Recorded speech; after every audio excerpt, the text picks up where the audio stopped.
So hello friends, this is Adesh Kumar Yadav and welcome to my YouTube channel.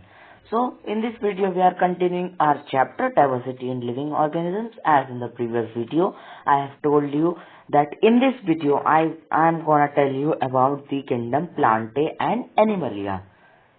And I have also told you about that I will explain you about genus and about nomenclature in this video.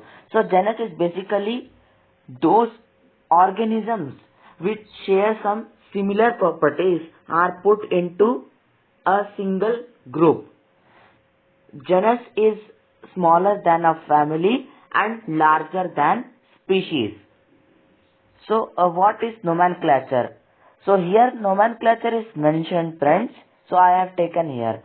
So nomenclature is basically the system of scientific naming or nomenclature was introduced by Carolus Linnaeus. Yesterday I have told in my video that who is Linnaeus? The father of nomenclature. Okay. So his full name is Carolus Linnaeus. It is unique to identify in the world. We limit ourselves to writing the names of the genus and species of that particular organisms. The world over it has been agreed that both these names will be used in Latin forms. So friends, basically these genus and species are used in Latin forms for the naming of organisms.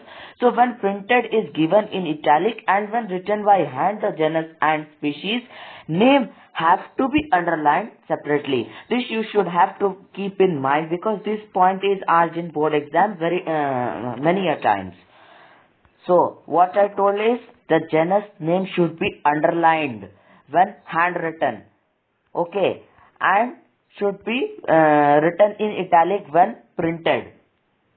Okay, so like for example, ostrich, which is a common name and its scientific name is Struthiocalamus. Struthiocalamus. Yes, Struthiocalamus. Scientific name with two parts, namely the genus and species. So basically, these are some rules of nomenclature which I have made you understand. So let's hop back into our next topic, that is kingdom Plantae. Kingdom Plantae is classified into Thallophyta, Bryophyta, Pteridophyta, Gymnosperms and Angiosperms. So first is Thallophyta. The plants which do not have well-defined body design, commonly used as algae, mostly aquatic. These organisms are mostly aquatic. And what are aquatic organisms? Yes, you are correct. Aquatic organisms are organisms which live in water. Okay, so for example, it is mentioned here Spirogyra and Eulothrix. So for diagram, please refer figure 7.5 NCERT book page 86. You can refer later onwards, but for your just understanding, I am explaining in this video. So next is Bryophyta. These are commonly called as the amphibians of the kingdom. Friends, please note this point because it is a very important point, as this can come in your board or competitive exam. So please mark it as a 5-star point. So let us continue. The plant body is differentiated into root-like, stem-like and leaf-like structures. No specialized tissue for the conduction of water and food. Example are Marchantia, Funaria, etc. Friends, you can refer later onwards the NCERT book, or you can go through the NCERT app or their website. I will give you the link of website and app in the description box. Okay, so let's continue. And next we are gonna learn about Pteridophyta. These are commonly called the first vascular land plants. So basically these are first developed vascular tissued plants on the land. What is vascular tissue? Yes, you are correct. Vascular tissue are composed of xylem and phloem. Now what is this xylem and phloem? Basically, xylem is a plant tissue which conducts water in plants. And what is this phloem, friends? Yes, you are correct. This phloem tissue is used for food conduction. Whatever the food is made in plants by the process of photosynthesis, it is transported by this tissue phloem. So, basically these pteridophytes were the first vascular land plants. So, the plant body is differentiated into root, stem and leaf. So, these pteridophytes are also, pteridophytes body parts also are differentiated into roots, stems and leaves. Specialized tissues for conduction of water and food are developed in these plants.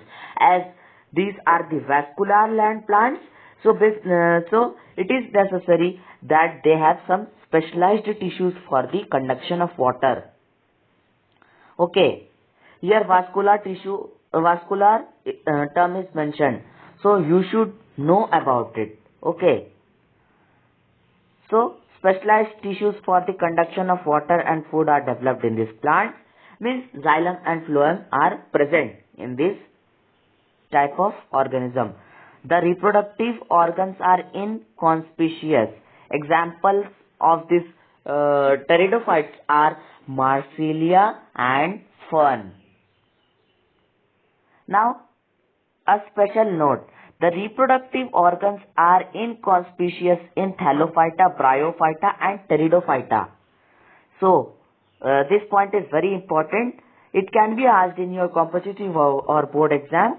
Like, reproductive organs are absent in which of the following kingdom in Plantae? So, you should write the answer that the reproductive organs are absent in Thallophyta, Bryophyta and Pteridophyta because they can't develop seeds. If reason is asked why they are absent, because they can't develop seeds. So they are together called the cryptogams or cryptogamy. Okay, they are together called as cryptogamy. Please note this point because this point is very important point. What is this term cryptogamy means?